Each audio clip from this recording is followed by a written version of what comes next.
Alrighty. Hopefully you guys are able to come back.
Hi, Vicky. How you doing?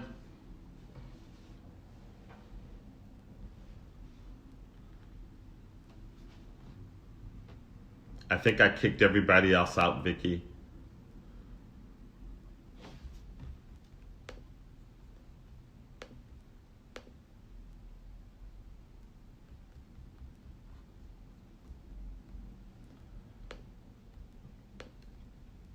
Hey, Vicky. Just where is Cedar Park, Texas?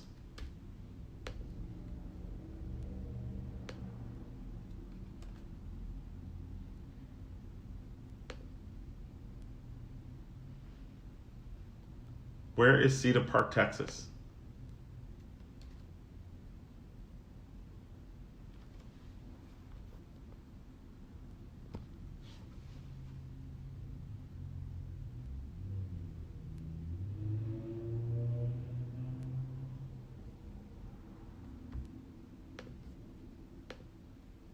All right, Shelly, you're back.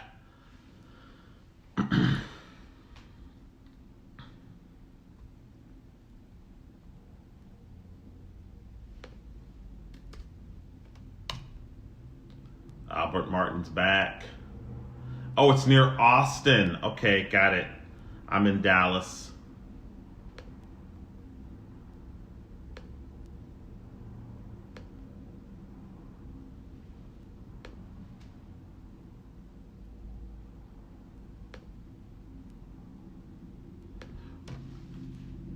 Have you guys been able to? Have you guys been able? Michael Vosberg, how you doing, sir? Have you guys been able to download that activity guide? I'm gonna give it another 5 minutes, and then we'll go ahead and get started with tonight's class. It's only 30 minutes late, so. um, I see Brother Paul Ahmed from Iran. Just give us a like, just a heart. Hopefully he's joining in on with us tonight. No, Vicky, it's not too far. I actually go to Houston quite a bit, and I don't know if you've ever taken the Von Lane um, bus, but there's this bus that's actually set up like all first class seating that goes from Dallas to Austin and to Houston, and it's pretty convenient, and you can work on the way there. So I have a client who's in Houston, and so I actually will take that bus from Dallas to Houston, and it stops in Austin, I think at maybe it's the W Hotel. I think it's where it actually stops.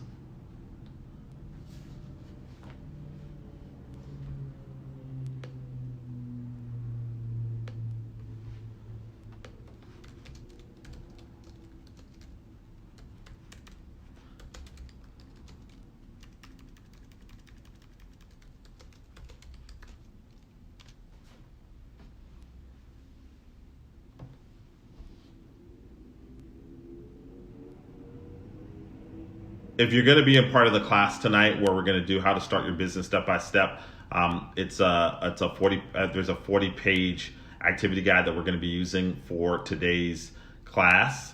And if you want to go ahead and download that, feel free to do that. If you go to Telvin Jeffries at simplero.com, and you can see the login. It's better just to copy that URL that's in the comment section, and it's better to just to go ahead and copy that, and you can download that 40-page guide because you're going to need it for today.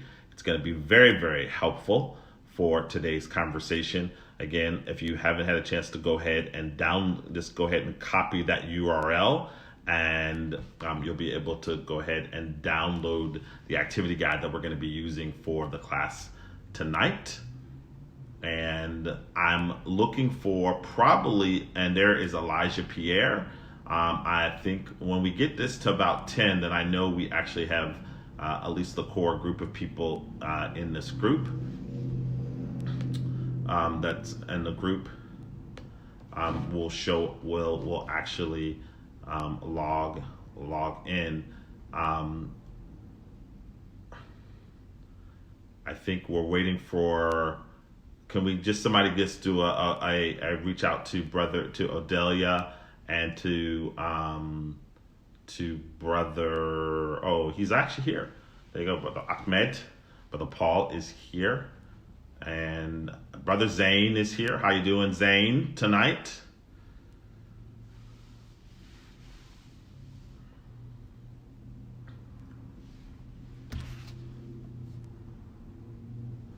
Elijah, you got your download. That's awesome. You know, one of these things about technology. Hello, Loretta. How you doing?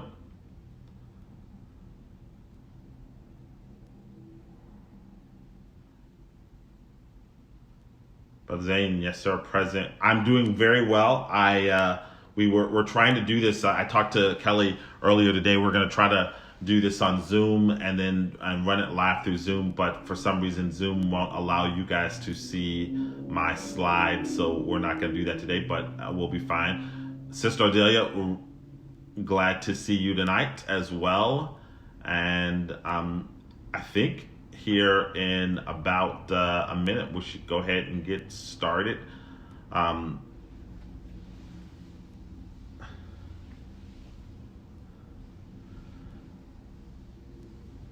So if everybody's gotten their download, you can actually see it. I set it up, the download for the activity book. I actually set it up so that you're able to actually see it with your phone. It's designed to be able to be mobile, so you can use it on your phone as well. But you'll probably just want to take notes. It'll be easier. Tonight we're going to start your own business step by step, making your dream a reality.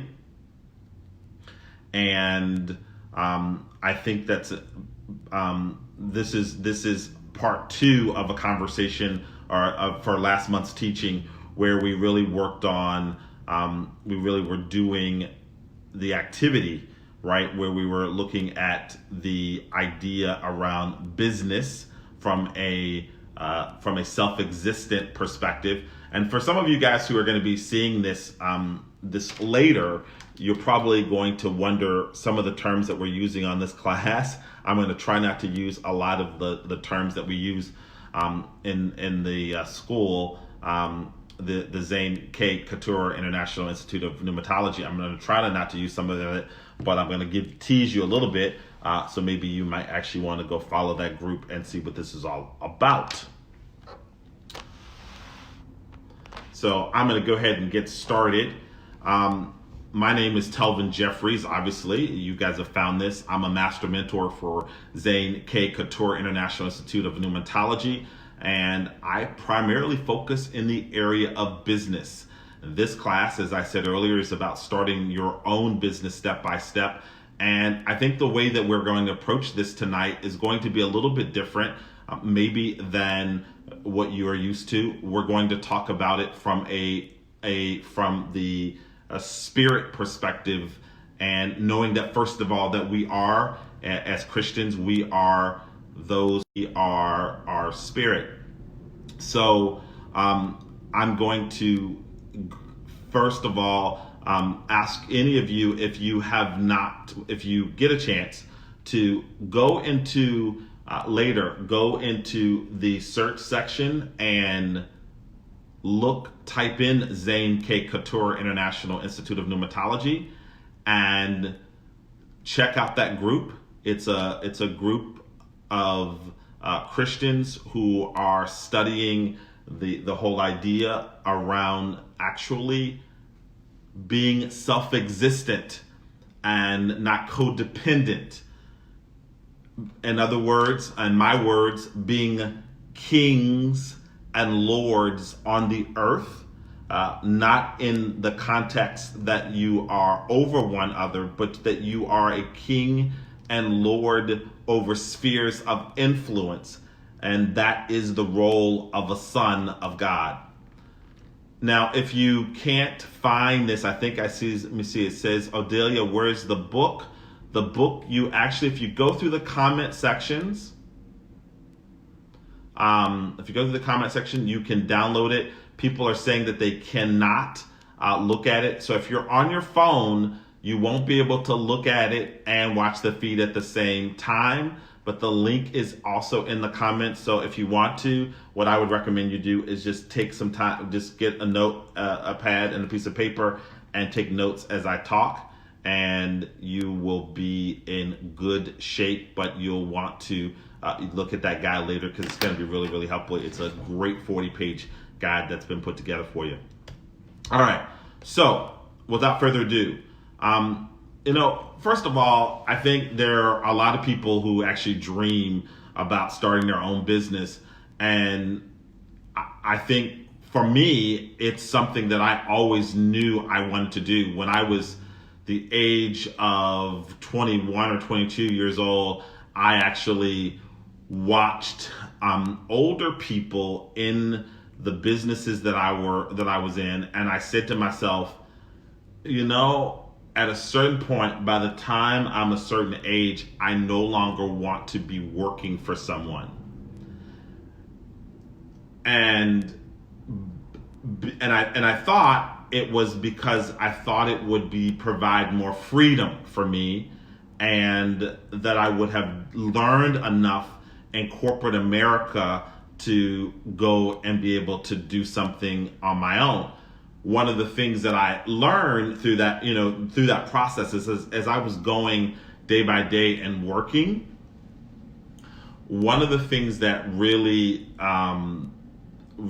hit me was that every day it became easier and easier for me to become a servant, and not a leader, and easier and easier, it became easier and easier for me to work for someone and to actually start trading days for dollars.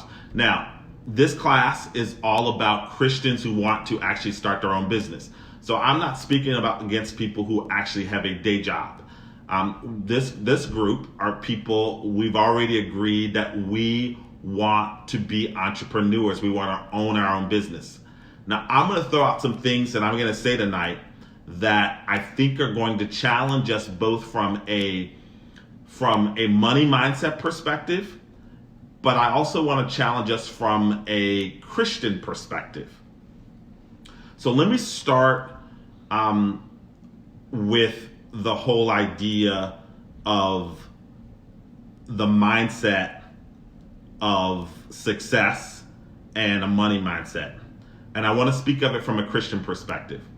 The first thing is, I know for me, growing up in church, day in and day out in the church world, I took what I heard some people say, and I'm not saying everyone said this, but I took what some people said to me to be that it was bad, or I should not go after money.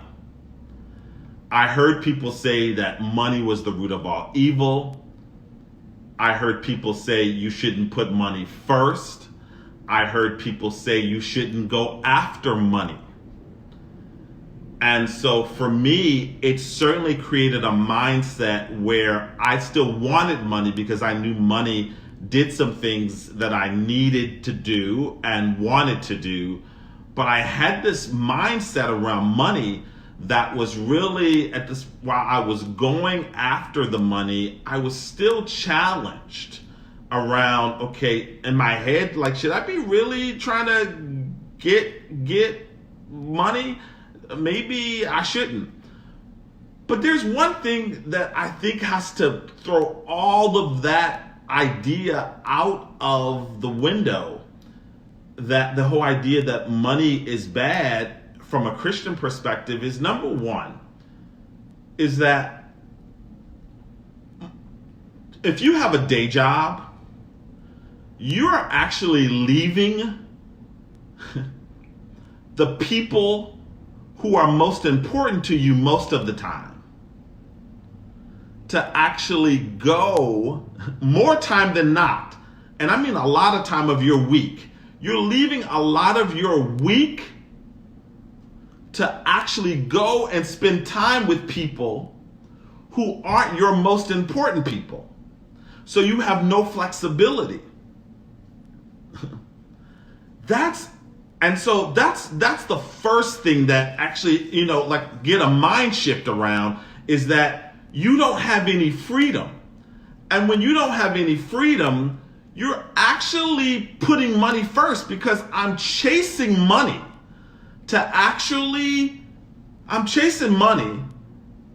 so that I can get what I want and what my family needs. The second part of it is, in most cases, there is a limit to the amount of money that I can get working for someone else. There is always a lid there, right? There's a lid. And so I have now moved into a place where I don't actually have enough money most of the time to do the things I want to do. I don't have enough money to give to people I want to give to. I'm really a servant to someone else who actually has a different mindset to me. And they also, most of them are also creating opportunity for other people.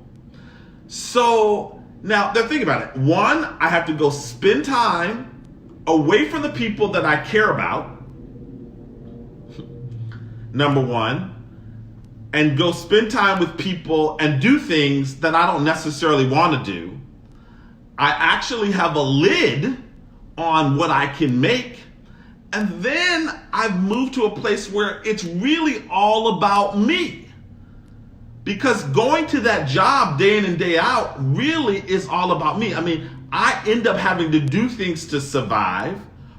And I'm basically trading days for dollars. I'm not building anything. I'm not even living in a place where I can live where God says I can leave to my children's children. It's not possible to do that for most people in a corporate job, right? And I don't get to create jobs. I don't create better jobs. I'm still a lender. And here's the part that's even crazier. In the Bible, there were 4 different types of people, and I'm not going to get totally into this today, but there was the master, there was the slave, there was the servant, and then there was the laborer. Now, to most of us in our day jobs, what we end up doing is we go to work at a place and we work long enough to get retirement. And when we have saved up enough money for retirement, then we buy our freedom. And then that's retirement. That is no different than in a biblical era of a person who was actually a servant for a master, not a slave. A slave did not get their freedom necessarily. But the thing with a servant is they could buy their freedom. And that's what actually ends up happening for most of us when we're working a day job.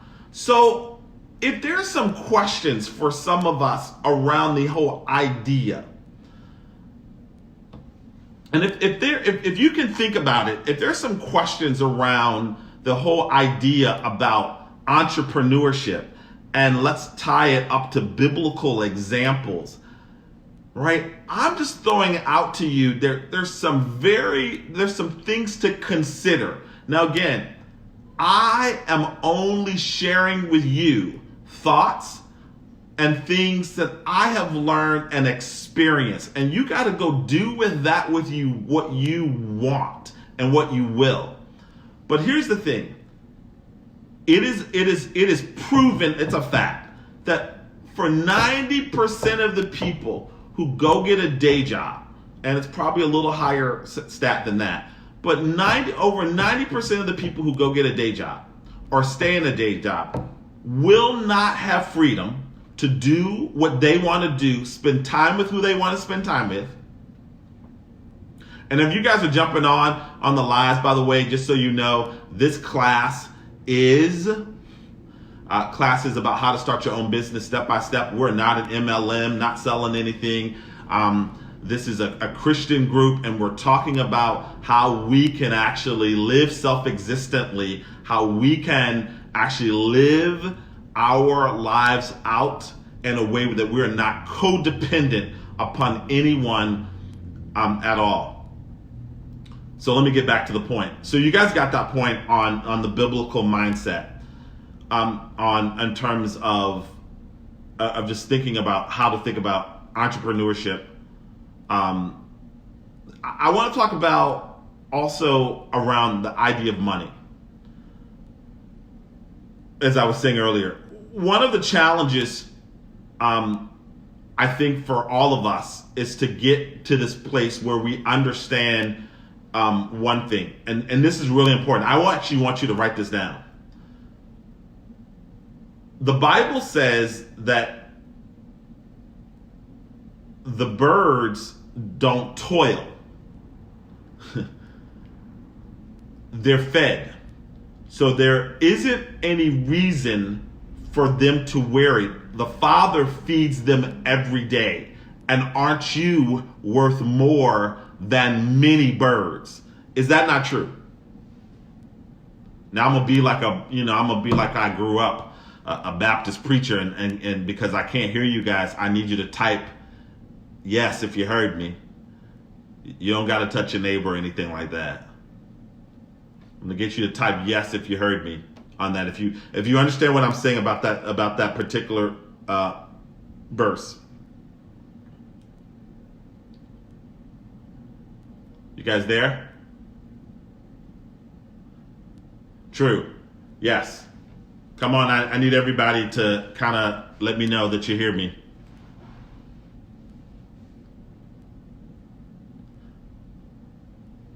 Come on. Help me. Vicky, thank you. Sister Shelley, thank you. Patty, thank you. Linda Kirby, how you doing? Yes, hearing you, touching my neighbor in the spirit. There you go. So we know that he says that he takes care of the birds of the air. Now, do you know, while he takes care of the birds of the air, they actually can't just sit in the nest. They actually have to go out and fly and search for the food. Now, the thing that's interesting, there's a lag in comments coming through, so I'm aware. Thank you so much. And so here's the deal. So the birds of the air, the video is choppy. Okay, thank you. The birds of the air are taken care of by the Father. So we know that. Now, but the birds actually have to go out and look for the food. But the birds have enough sense to know that the Father will always feed them. there's always food. I was thinking about this a couple of months ago when there was a storm. Thank you, John. There was a storm coming here and a hurricane, and I noticed that all the birds were gone. Like, the birds disappeared. Like, they were nowhere to be found. And I thought about this and I went, well, they have a sense, maybe they have a sense to know that there is a storm because maybe there's a change in pressure and that kind of thing. And so I thought, but as soon as the storm was over, they knew that the worms they knew that the worms were going to be closer to the ground, and they were back as soon as the storm was over to get their food. And so it made me think about the whole idea that the Father always provides the food, but the birds have to go out and get it. The birds also have talents to actually go and seek out food, their sustenance. They know where to go. They know where to look. They might know to go see where other birds are going, right? But they know where the food is. For me, I'm just going to make a challenge here. I'm going to make a challenge for us who are really thinking here about entrepreneurship and whether or not you can pull this off. Here's the challenge. If the Father provides the food for everyone, which probably says that he's providing the food for everyone. He's providing the food for everyone because the sun shines on the just and the unjust. So food is there for everyone. So I'm just going to say this, my boss from my company, which I'm not speaking of any boss that I've had, by the way, but my boss who doesn't know the Lord, who uses his money for drinking and running around and chasing women and doing all kinds of crazy things, that boss actually has to get blessed so that I can get blessed. Think about that. The boss that I have has to get blessed so that I get blessed. So I'm getting trickle down money from him. Now, I'm not saying everybody should go be out and be an entrepreneur. I'm just saying, think about this for a second. If the Father is sending all the blessing, you're probably going to get more of the blessing. You're probably going to get more of the blessing as an entrepreneur, right? Because you're not sharing your full gathering. Your boss is doing the gathering, or the boss's boss is doing the gathering, and then they're giving you pieces of that. Okay? They're giving you pieces of it. So now we've already had this conversation, right? We've already said to ourselves, number one, entrepreneurship creates freedom for me. Entrepreneurship actually probably is going to create more. It's going to create freedom. It's going to let me be more creative and create like a God, like a son of God. It's going to let me to create. It's going to create opportunity for me to create more jobs and more opportunities for other people. Okay? And ultimately, it's going to give me more money. Now, let me make my last point about the money argument. Because I think we all kind of, if we're serious about the Lord, we all kind of have this question, right? We all have this question. We're like, okay, let's just be honest about the money. Let's just be honest about the money. Like, I have been told that money's not money. Money's the root of all evil. I can't love God and love money. It actually says I can't serve God and money. It's not possible for me to do that. So I go through all of that, and I say we have to have that out of context, because here's the problem. If right now, if a missionary was to ask you to support them and building a school,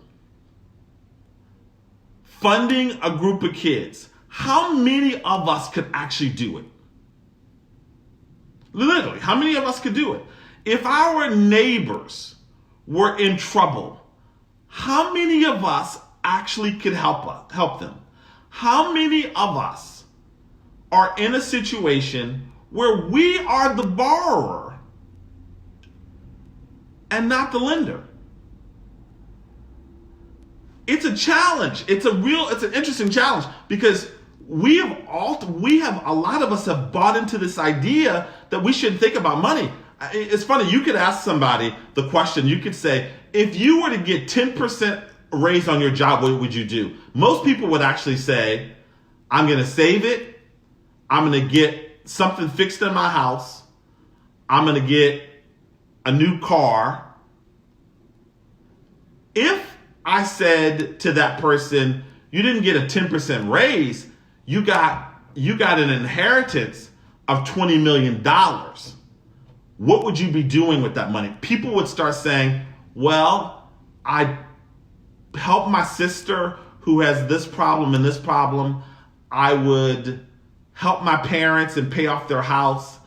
I would actually help this group of people over here. I'd go build this thing to serve people. That's what most Christians would say.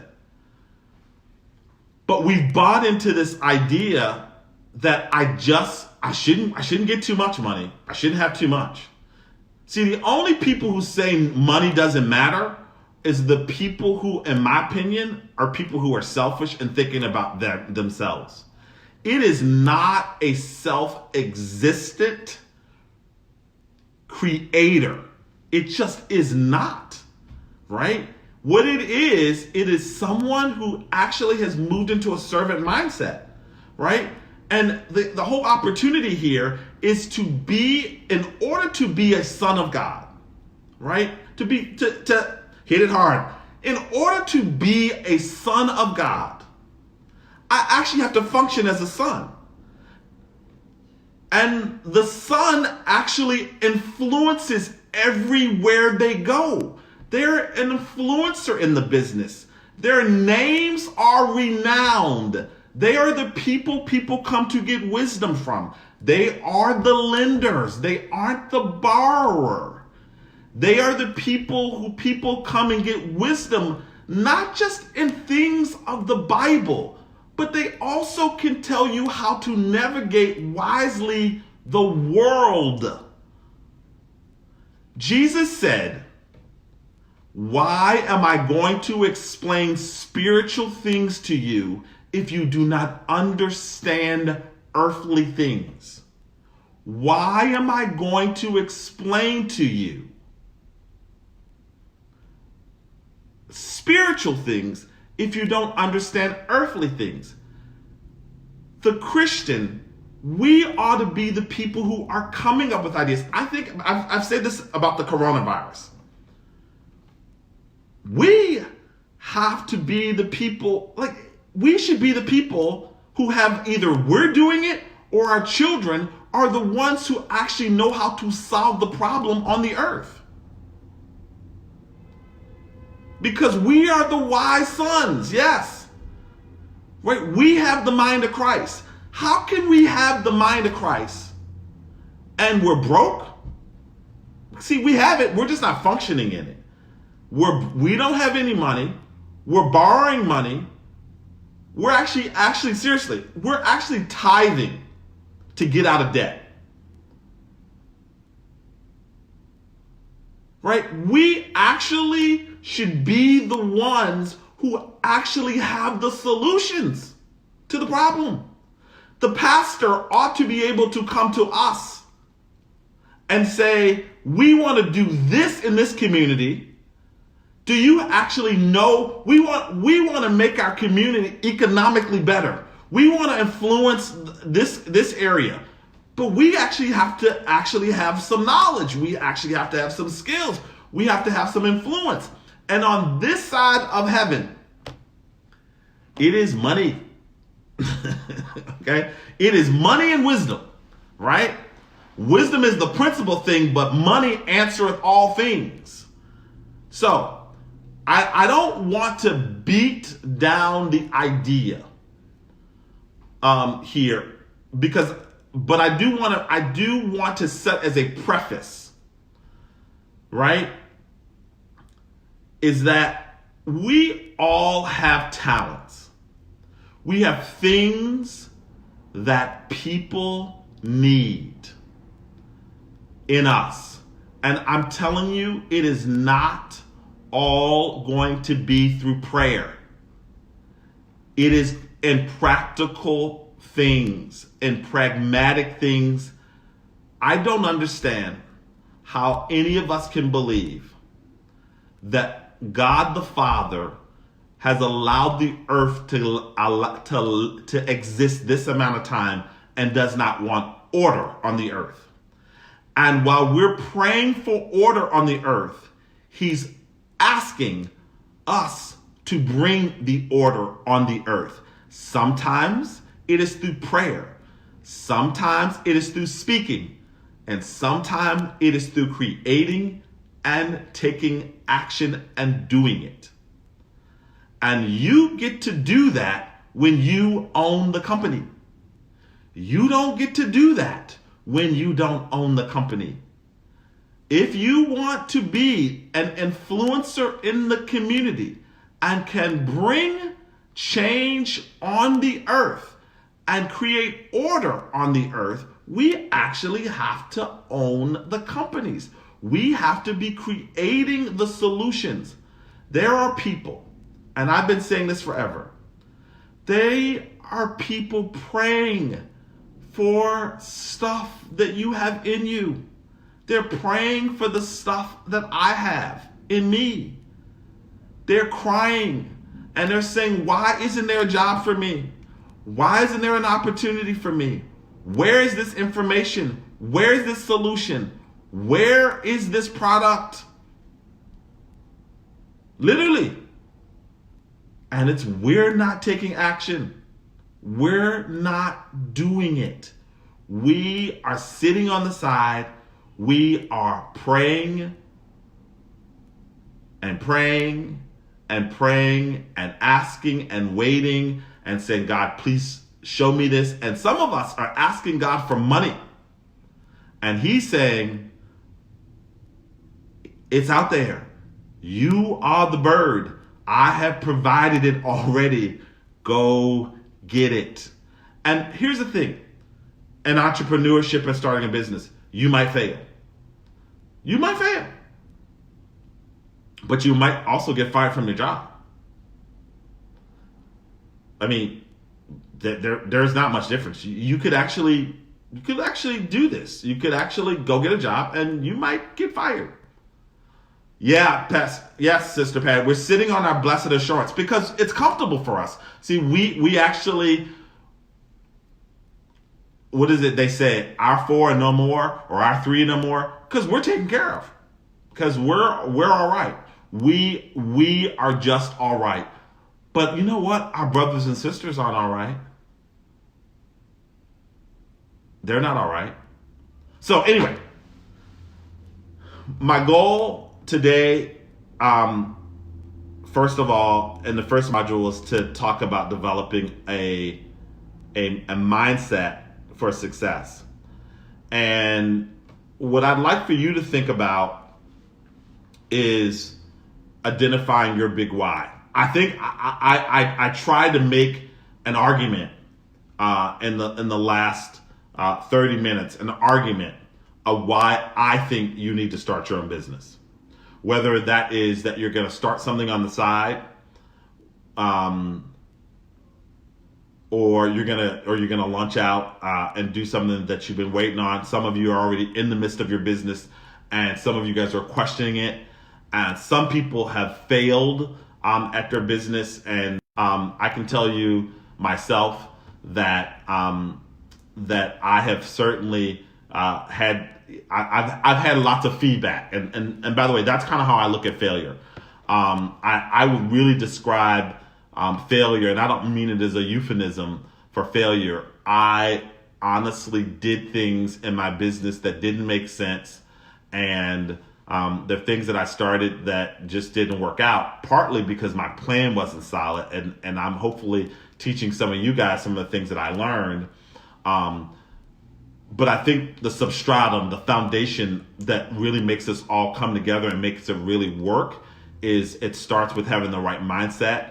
And then secondly, it starts with actually your why. And so I'm going to ask you to answer a couple of questions today. And the first is, why exactly do you want to start a business? And let's get some answers here. Why do you want to start a business? Is it because you want to create jobs for other people in your local community? Is it because you want to put your kids through college and not worry about how you're going to pay for it? Is it because you want to have a laptop lifestyle and literally where you actually are being able to work and travel and work and be a missionary? And because we certainly have people here who I know who are called to be a missionary, and some of us are maybe called to be like Paul, to be tent makers, right? And what's a modern day tent maker? And that you can go be a missionary, but you have a business that's running for you while you are out doing what you want to do. And sometimes it's not, and by the way, it might just be spending time more with your family. Sometimes our ministry is right at home. It's right in our community. Yeah, John, it certainly talked and believing in yourself and your abilities. We're gonna get to that piece. But what's your why? Like, what exactly is your why? And if you guys can type it in the comments for me. So is it because you want to create jobs for people in your local community? Is it to put your kids through college? Is it to lead that more flexible lifestyle? Have the freedom to work when you want and wherever you want? Is it to bring some invention to market that will help change people's lives? Is it so that you can be independent and you don't have to be tied to a system or a group of people who don't serve your values and your agenda? So why do you want to start your own business? I'm going to ask you to put that in the comments because it's very helpful. I got one person who's giving me that, and I know that there's a delay here. So I'm going to wait for you guys to tell me why exactly you want to start a business. Not to be limited to income, independent. Yes, that's awesome. Hi, Mom. Hi, Deborah Gollin. Love you.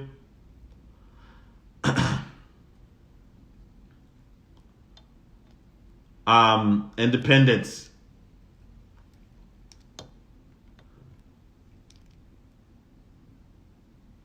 Hi, Mom. How you doing? Everybody, say hello to my mom. My mom from Wisconsin is on the line. Deborah Gollin.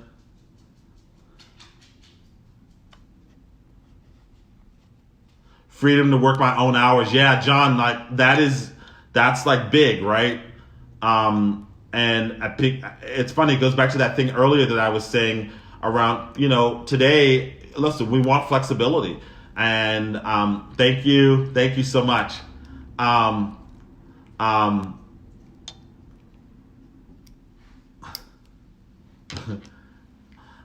So yeah, it's really important that, I think freedom is absolutely extremely important for people.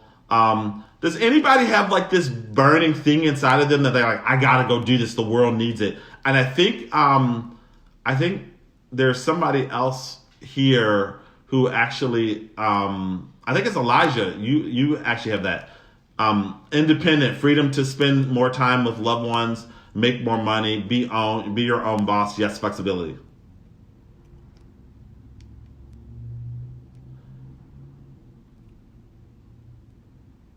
Can you guys not hear me? I think the sound is delayed a bit. The way this Facebook actually live is working today for some reason. It's usually a little bit of delay. So if you guys have a problem with sound, does anybody else have a problem with sound?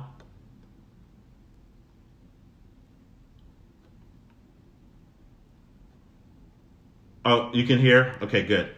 All right.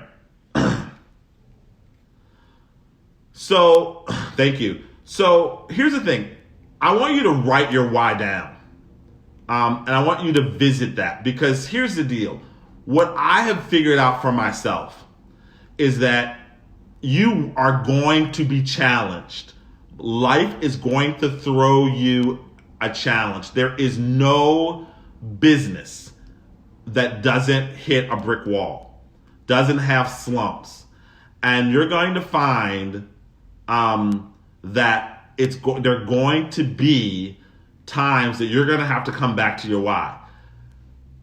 And also, as you're making decisions, and as we talk about, if you guys have been on my class that I did, and we're going to do part 2 in a couple of weeks, if you think of the class that I did on business planning, one of the things on that business planning piece, you're going to find out that we're going to want to make sure that the plans and the strategies that you're building for your business are going to allow you to do this. Because you don't want to be in a situation, you don't want to be in a situation where you've actually said, okay, well, I'm creating a business and all the activities and all the things you do get ahead of your why. Because if you just start building a business and then basically the business requires you to be in the business 50, 60, 70 hours a week, I'm going to tell you 2 things are going to actually happen to you. Number 1, you're not going to reach your financial goal. It's not going to happen. It just won't happen. You're going to run into a brick wall. And I had to learn that myself. Because you will end up doing all the work and you won't be doing anything. You will have been doing all the work and you won't be doing anything to build your business. So the opportunity, the challenge will be if you're always working on your business, in your business, you can't work on your business. It's impossible. I thought I was smart enough to do it, right? I thought that what I could do, I really thought, my thought is, let me tell you what I could do. I was like, I can do both. I can work on the product, work in the business, and I can create all of this amazing work and deliver amazing projects. And then, guess what happened? I actually had all the business, but I actually couldn't go get any new business. And when those projects came to an end, I had to do all of this work to get new customers. And the way my business worked, the sales cycle, which is the time that it takes to get someone to say yes, even after you identify the lead, for me and my business could be 6 months to a year. So I could back myself into a real hole. It's one of the number one reasons that people are, fail in their business, right? Is they don't have enough new business going. And you can do really good, right?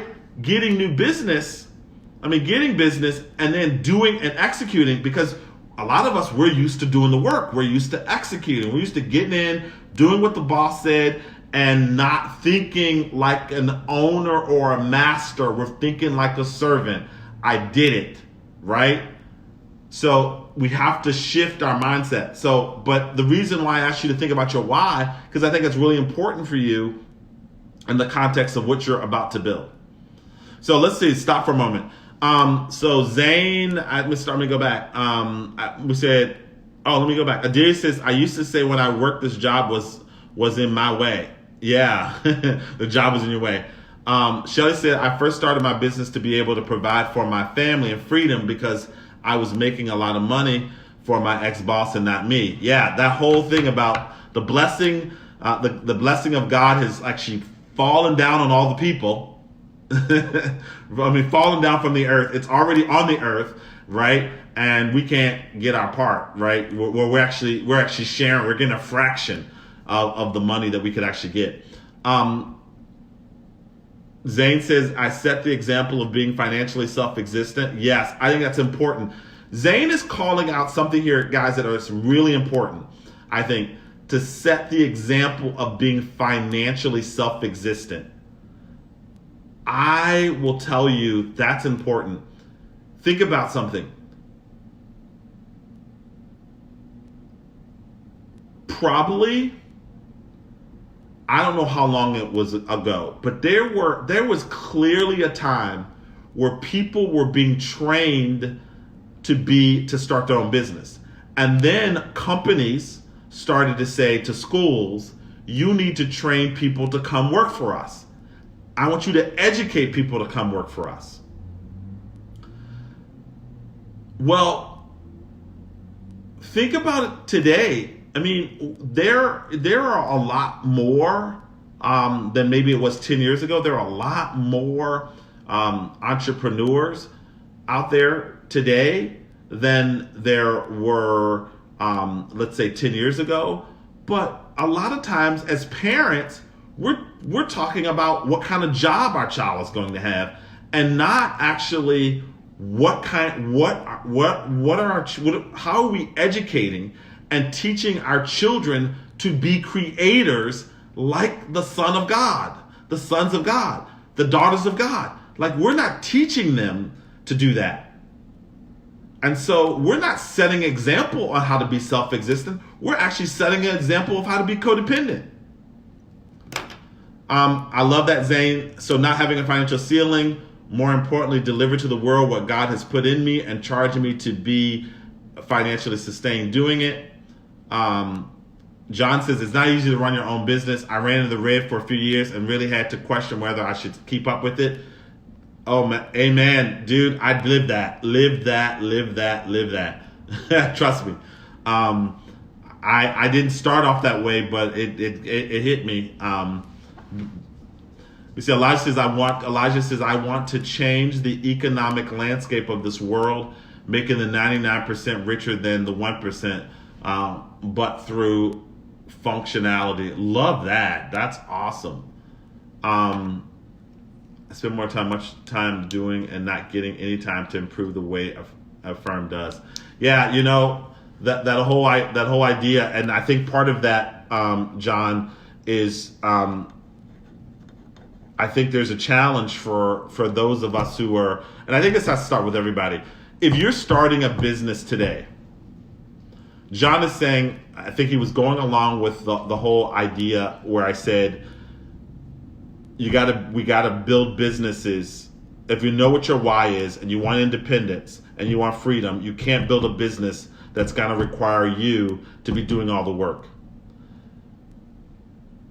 I know it's really hard. I know it's really hard to think that somebody else is going to do it as well as you are going to do it. And the truth is, they may not do it as well as you're going to do it. But the challenge really for us as entrepreneurs is to create a business that solves a problem. Let me say that again. Create a business that solves a problem that the world has, and to give opportunity to other people to do it and to partner with you on it. You can go a little bit by yourself, but you can go miles with other people. And we have to use our discernment and trust other people and bring in partners. And I really do not believe that you're making a wise move today to do business alone. 2 is better than 1. You have to get partners. You don't have to have a partner and you guys have your same name on your business, but you can do joint ventures with people. But you have to have other people. Because you can't read books only you wrote. You cannot read books only you wrote. We actually have to partner with people. I mean, I have partners in all kinds of things. And let me tell you what I look at, how I look at it. It is better for me to get 40% or 60% of something than to get zero of it. It is better for me to have partners where I share stuff with, because they're not going to do it the way I'm going to do it, but I got to dot it myself, and I got to figure out how to partner with people and work with people. If you got to work with people in ministry, by the way, you need to work with people in business, because it's all about people. And it makes you better. It teaches you how to be more collaborative. It teaches you how to be a more leader. And by the way, I had to learn that because my very first joint venture partner drove me crazy, right? But she wasn't wrong. She just did things different than I did them. But I needed her because she could do things I just could not do. I'll give you a great example. I'm a great visionary. She's an excellent executor. She is about the details. And she drove me crazy with the details. But the details is what help us make more money. Because she was watching the pennies, right? And she was watching the process so that we could execute better. And so it's really important to get joint venture partners. I would not go do this thing out today without finding partners, right? Because you can do more. There are things that when you go out and start doing business, there are things opportunities that you're going to see, like serving your customer, that just makes sense for you to go, yeah, we'll do this, but I'm gonna give it to this person because it's just lower level work, right? It's stuff that a master doesn't do. You know, the master was not actually on the field. The coach doesn't play quarterback, but we're trying to do it all. So here's the thing. Again, I think it's probably self-existent to actually say, I'm going to bring some other people along. Okay? Don't try to go do this by yourself. Get you some partners, get you some friends, get a community of people who are going to work with you. A community of people who are going to work with you, that you can bounce ideas off of, that you can share things with. Because at the end of the day, this is, it's biblical. You need partners. He sent them out 2 by 2, right? You gotta have partners. So anyway, I'm beating that in the ground. Let's see. I want to provide. Shelly says, I want to provide excellent service through taste and creativity. Let me see. Hello to my mom. Yep. Good blessings. Shelly, I need to get out of the habit. Yes, I need to get out of the habit. It's all hard, Shelly. Trust me, it's hard. It's really hard. Yeah, he said you got to finish school to get a good job, and he told you I'm going to have jobs for others. Yeah, thinking right. He's thinking right. I learned something the other day, and this is a stat on this. I had heard this when I was in corporate America, and actually I saw it true in the companies I worked for. But interesting that A students work for B students and B students work for C students. It is more likely that a C student, a student who has a grade point average below a 2.5, that's the U.S. system, that has lower than a 2.5, that person is more likely to become a millionaire than an A student. And it is simply that person knows how to work harder and they know how to be more creative. It is, by and large, a fact here in the U.S. Trying to do it alone is a poverty mindset. Yeah, Zane, that is so true. It is absolutely a poverty mindset. And I actually think it is, in a weird way, codependent. in a weird way, I think it is absolutely codependent. There is May Allen. Thanks for jumping on. We're doing a class tonight on how to start your own business, and we're coming from a Christian perspective, and we're going through it. So I think you guys have done this whole why exactly do you want you to start your business, and and my challenge just is to use that for your why when you want to know why you should stay in this whole thing. Because you will we all have that peaks and valleys in our businesses. And anybody who's honest with you, who's done it, will tell you that they failed sometimes, they made bad decisions sometimes, and they will also tell you that they hit peaks and valleys. So, I think, we said that can be tough. What can actually happen? How can you avoid the bad stuff happening? I think the one is, and I want you to write this down. By John, number one is to know why you're starting the business. Make that clear. That's about your own personal value or mission here. Number two is setting clear and concrete goals for yourself to stay on track. And if you guys are part of the business, the class that I'm doing on writing a business plan, you'll know that we're working on that. Our next step is to actually put strategies together. But for you guys who won't join that class, here's the thing.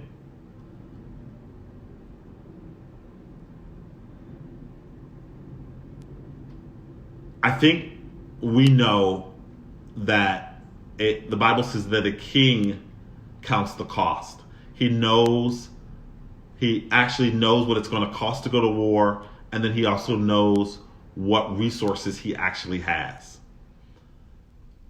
My challenge for all of us is to put real goals down. I'm saying not only monthly goals, not yearly goals, but monthly goals. A lot of people are saying to themselves, I'm going to start a business and I hope this happens. No, what I'm challenging you to do today is write a number down. How much do you want to make in the next 90 days with your business? How much money do you want to make in the next 6 months in your business?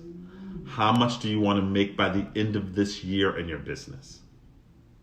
Let me say that one more time. How much money do you want to make in your business in the next 90 days? How much money do you want to make in the next 6 months? How much money do you want to make in the next year? And then I'm going to ask you to create another sheet of paper where you write down how much money you are spending each day in general, and how much money you're making each day. What you're going to find out is you're spending money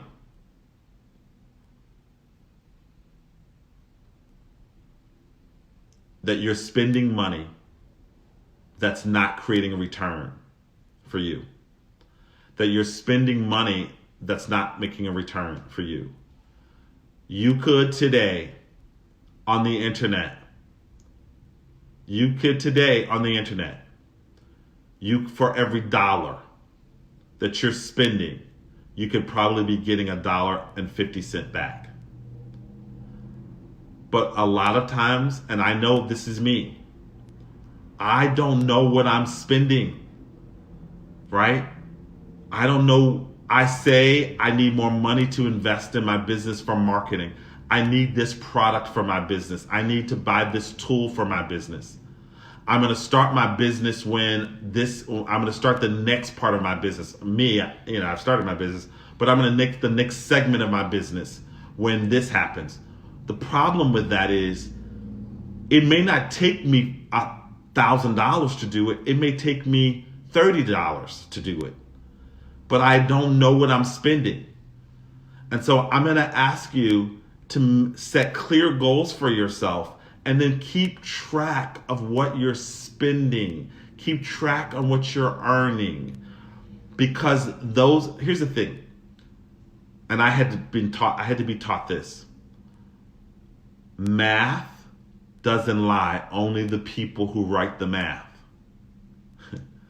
And often nobody's writing the math, especially when it comes to us. We're calculating what could be or what we made 6 months down the road.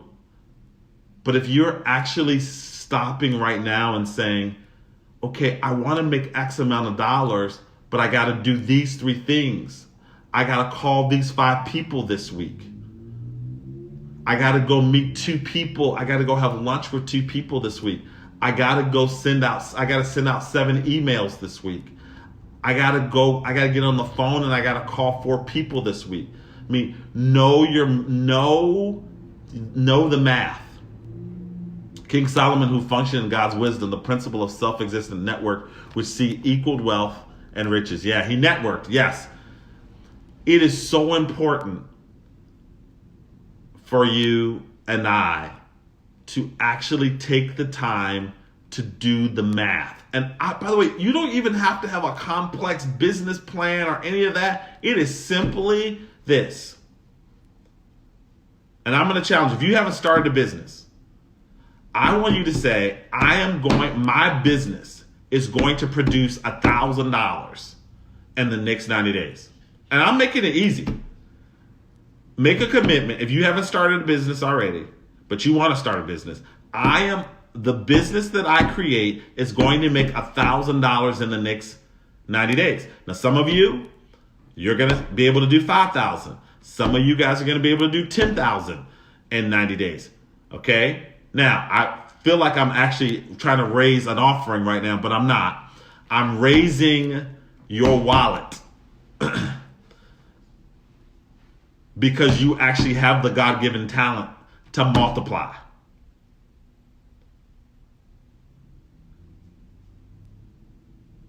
And you can't be afraid any longer.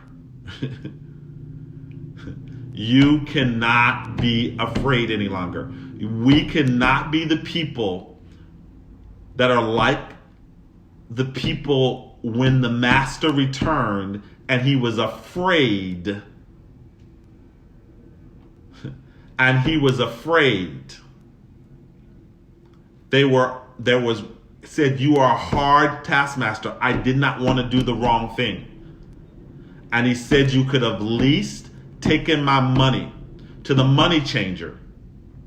And I know people don't like that. But you could at least gamble probably my money. You could have actually at least put it in the stock market. And you could have gotten something. And I would have been okay with that. You have to do something.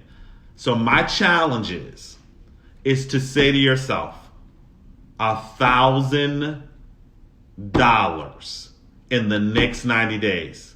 I'm going to be serious about that. In the next 90 days, I'm going to make $1,000. Now, you know what you're selling your product for. If I were you, I'd start with one product. Let's say there are people, I know somebody here I think sells essential oils. Well, you know the price of the products. You know what the average customer buys. The amount that the average customer buys. What does it take for you to make $1,000 in the next 90 days? How many phone calls? How many emails? How many coffee conversations? How many people do you gotta call? Have water with? Whatever it is that you drink. Right now, I'm having my Rebel Rishi cold brew. Rebel, it's a Rishi extract and caffeine, 140 milligrams. This is brought to you today by Rebel. No, it's just a joke. It's just a joke. I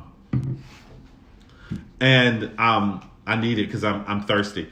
But what is it going to take? $1,000 in the next 90 days. Now, let me break that down for you. You either got to get 10 people to buy something from you for $100. And I'm going to tell you right now, in 2020, it's not hard to get, in 90 days, if you're serious, to get 10 people to buy something for you for $100. Let me break it down even simpler.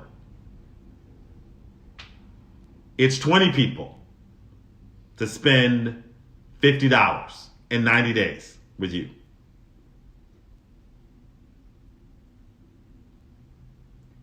When you make that first 1,000 with this, you're going to know. You will have learned so much. You know, when I tell you this, I feel like I'm a multi-level marketer, right? And I'm trying to say, you gotta talk to 10 people and you're gonna produce this, but it's math, guys. It is impossible. It is impossible. It is impossible to actually get the sales without actually talking to people. It's impossible. And there's ministry opportunities along that path.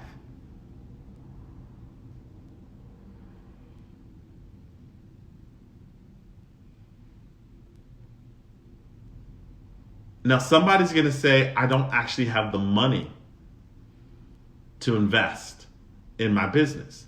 And I'm going to say, you don't need any. What you need is to eliminate fear. You need to be comfortable being vulnerable. And the reason that you'll embrace the fear and the reason you'll embrace the vulnerability is because of your why. See, I can't allow my fear of what somebody else is going to say, somebody telling me no, somebody saying that I'm bothering them, me not feeling comfortable.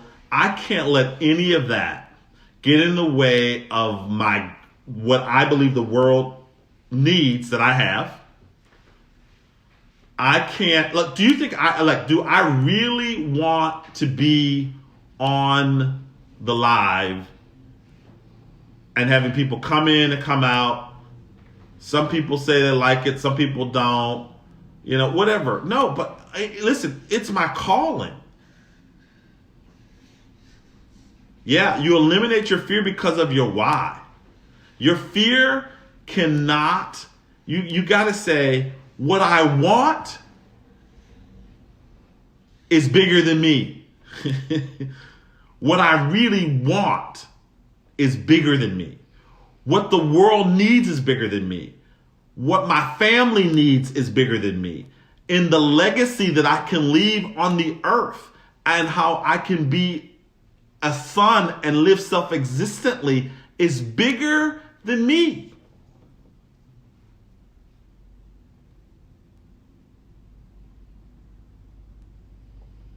And so my challenge really to us is to actually get ourselves to this place where we're like, no, I'm going to pick up the phone.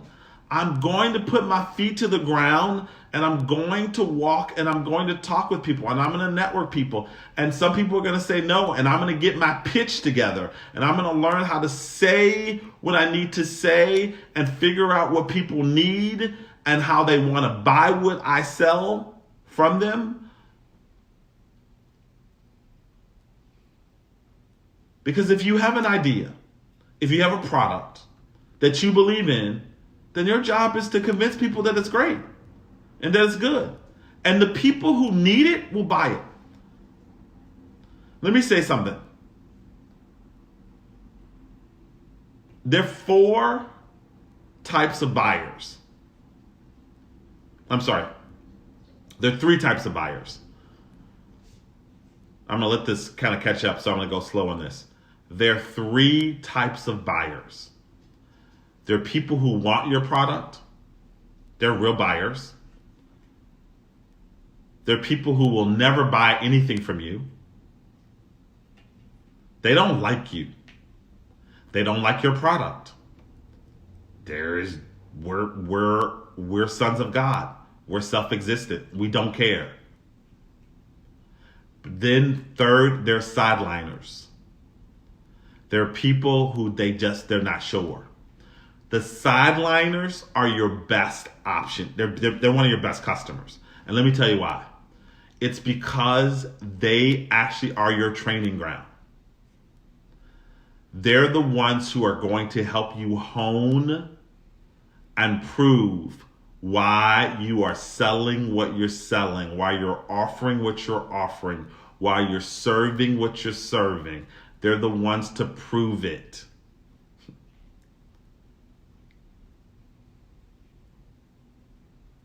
The people who buy from you, that's great. But those sideliners, they will educate you. They are not your enemy, nor is the person. You don't even have to be afraid of them because they are a gift. They are feedback. They are feedback. They will tell you what you need to know, and they will make you better. They will hone your game. They'll make you hone your product. They'll make your product actually better and for a bigger market. My personal analogy to this is that the Israelites, God left some enemies in the promised land. But they were there to train them. They were there to teach them. They were there to show them their authority and self-existence. This is exactly what those sideliners and those no buyers are.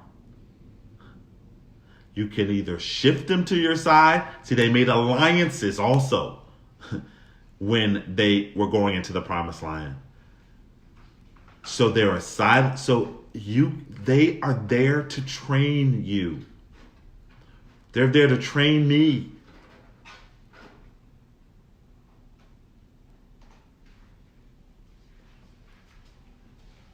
Are you guys there with me?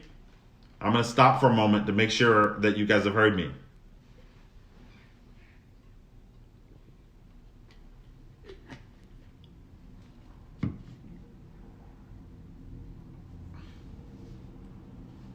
Yes. Odalia, perfect. Yes, 100%. 100% right.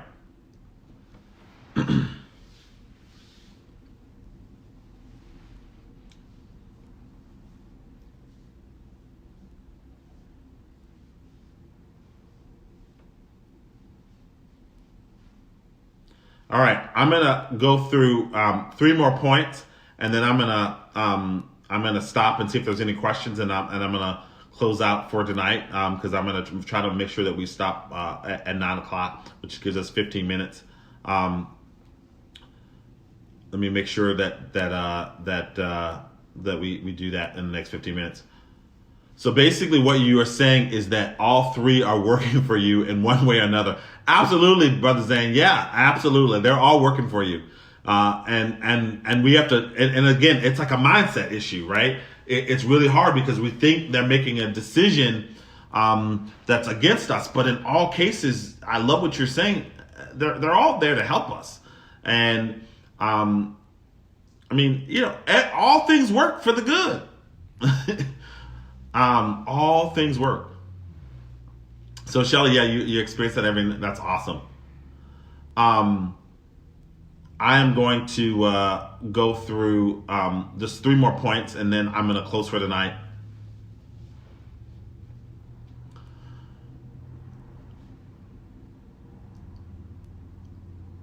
Point number 1, and these are all part of why you should stay in the game, why you should actually start this business. Number 1, number 1 is to do something that you're passionate about, and that you're really good at. I think it's important to think about that. You don't want to be in a business that you're not going to like it and it doesn't mean anything to you, and you're not going to care about the customer. I heard this from a guy who writes songs. He writes songs in the secular world. And he was talking to another young man who was trying to, the other young man was trying to make his break into being a singer in the secular world, in non-Christian music. And the advice that the writer gave this young man was brilliant. He said, I want you to start praying for the people who you are going to sing for and you're going to write songs for, so that God gives you a heart for them, so that the songs that you write actually can move them in the best direction for their lives, so that you can actually really reach them and touch them. But if you don't know what's in their heart and what they're going through in their heart, there is no way for you to connect to them. And so when you think about passion, to me, like I saw that's like amazing example. It was, this guy had a passion to sing, but the advice that he got from his mentor was, okay, now stir up that passion. Stir up that passion. Make that passion real and tangible by praying for them and knowing what's important to them. So I'm going to stop there and let this catch up to make sure you guys got it. And I'm going to go through the notes. Zane says, it's a moral compass perspective that causes us to see negatively, but from the reference point of functionality, all three are functioning and therefore their functions have purpose. Yes, Zane, that's awesome. I love how you bring this self-existence, codependence, and connection. This is awesome. Do something you're passionate about and you're good at. Yes. Number one, do something that you're passionate about and that you're really good at. Number two,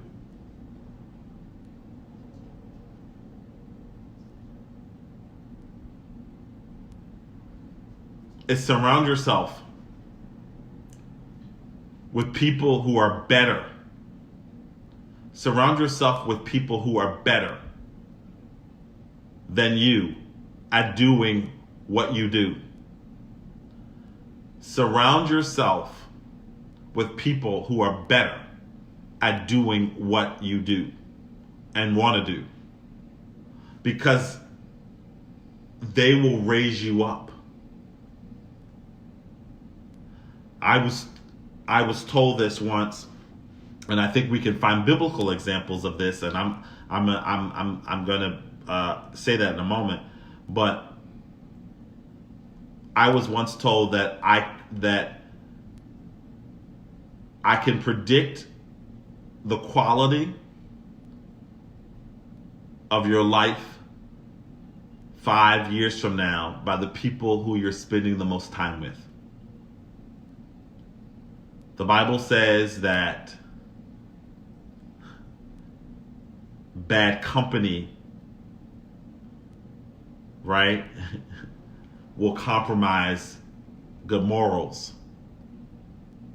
So it is extremely important. Thank you, Adelia, for doing this, by the way, for making the notes. It is extremely important that you find people who you can look up to, who are doing what you want to do. And they may be far away from you and doing it. They may be far away from you and doing it. Okay? They may be far away from you and doing it. So find people that you can spend time with who you can, if you can't spend time with them, right? Watch them. So trust me on this. On YouTube, there is somebody explaining ideas about what you do, and they are a little bit ahead of you. Number two, there is not a problem that exists in the world. There is not a problem that exists in the world that somebody hasn't written a book about or actually done a vlog, right? A video about what you're doing or the problem you have, the challenge you have to your business. And you have to be like Solomon and be a detective. I think I've shared this before, but one day I was thinking about Solomon and how he had wisdom and how he got wisdom. And the only way he could get the wisdom and all of the things that he had wisdom in agriculture and building and in livestock and precious metals and all the things. The only way he could be wise is he actually had to experience it, right? And the Bible doesn't tell us about all his mistakes, but I'm sure he made some mistakes because it is the only way that you get understanding, right? You actually have to get feedback. And God has not exempted us from actually not making mistakes. Now, we can pray and we can avoid most of them, but we're not always listening clearly. So my challenge really is for you on this is to who's the expert. Who are the experts? Get yourself one or two experts that are in the business that you want to run or that you're running and say, I'm going to follow you. And then guess what? You're going to be to a point where you're going to eclipse those people. It's going to happen. You're going to eclipse them. And then you're going to move on to somebody else. Right? But we gotta do that. Because those people not only will give us more information and knowledge, but they'll give us more understanding because they'll explain it in a different way and they'll help you avoid some of the problems that are naturally could occur in your business. They also will motivate you and inspire you because you know if they can do it, you can do it. And here's the thing. I look at people and I go, wait a minute, if God blessed them to do it, he'll bless me to do it. I mean, can he be with me only in things of, in ecumenical things? No. He is with me. He has given me all things that pertain to life and godliness. So he is with me in all things. I'm going to even take it further. We are in him, right? It is him who we have to do. In him, we have our being. So there is no way he isn't going. Blessings are supposed to chase me down. But guess what? If it's got to chase me down, I better be running. Running after something. Or it ain't going to chase me down. It should chase me down because I'm moving.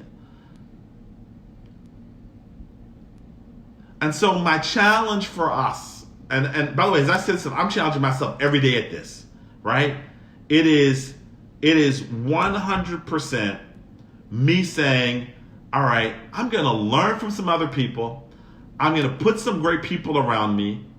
I'm going to have some people that I can bring along, and I'm going to have some people who I can aspire to be, and people I can learn from. Because that's what's going to keep me motivated, stay in this game, keep me educated, and not reading only books that I wrote and telling stories that I tell myself and movies that I run that say I can't do it, I'm not sure. Because when I see them doing it, I go, wait a minute. If it worked for them, it's going to work for me. Why is it going to work for me? One, I'm self-existent. I am the apple of his eye. By the way, and I'm learning this, there ain't no apples. There probably weren't no apples in the Middle East. I am the child, like the pupil. I'm the child of his eye, right? Is what that means, right? I am the child of his eye. How in the world isn't it going to work for me? The only reason it ain't gonna work for me is I ain't working it. The only reason it won't work for me is because I'm not working it. There's no other way. It's impossible. So I'm going to stop with that tonight. If anybody wants to jump in, let me know. Raise your hand and I'll try to add you in. If anybody wants to jump in tonight before we go off, please let me know. Hi, Tracy Harris. Long time no see there. Julie Randall, I think you were on. How are you? These are my old friends from Richmond, Virginia.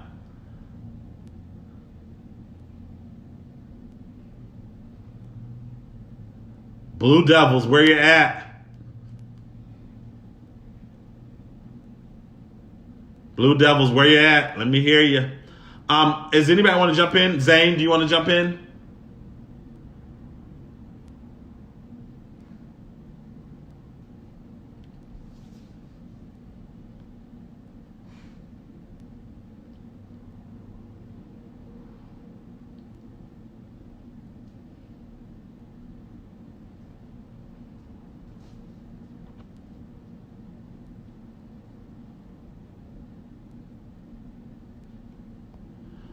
I'm inviting Zane in here.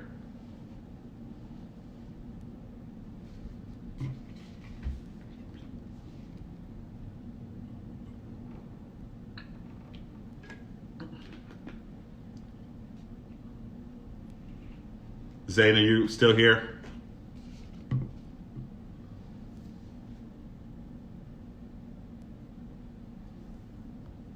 Anybody else want to jump in?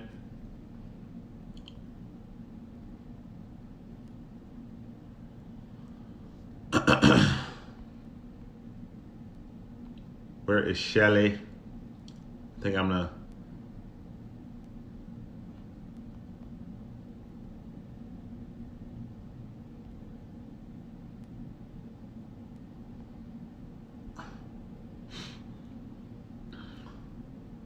Anybody else want to jump in? Lori.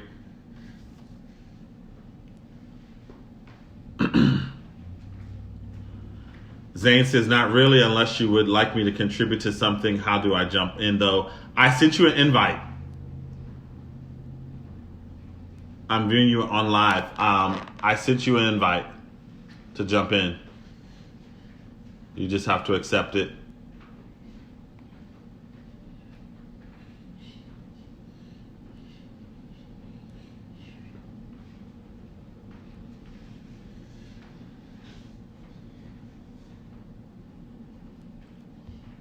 If you look on the side where it says, where it shows your feed, shows you like, the activity, you can see how you can jump in.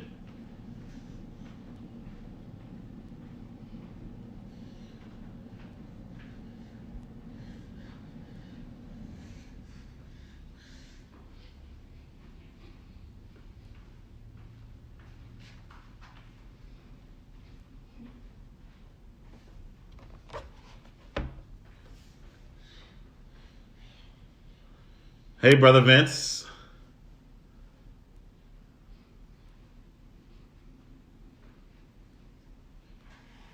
I'm not sure if you can get in or not, Zane.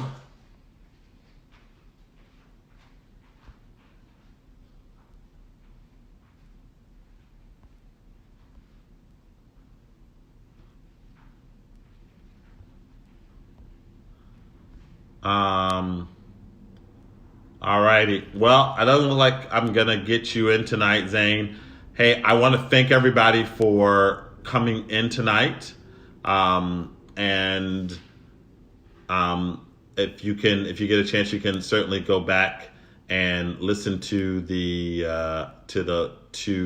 I'm going to leave it up here, and you can listen to the live tonight. I think hopefully it's helpful for you guys. And I'm going to close it. If you guys want to go through the comments, you can download the book for tonight's class. And I do urge you to go to the Zane K. Katura International Institute of Pneumatology, where we actually teach on living self-existently, not codependently, and walking as the manifest sons of God. And if you would like to donate to that ministry, to that school, and you feel compelled to do so, feel free to do so. Again, you can go into your search and look for the group Zane K, and I'm going to put that in the notes here in a bit when I get off. But the Zane K. Couture International, the International Institute of Pneumatology, and you guys, where Brother Zane and Sister Kelly K are the leaders, and I am a master mentor for the Institute, and I primarily focus on business. I'm here on this live for this organization the second Thursday of every month from 7 p.m. to 9 p.m. And we address the pneumatology of business. And we talk about very practical and pragmatic things around business. And my job here is to hopefully influence you to be self-existent and to influence the business world. Thank you guys and have a good night. Love ya.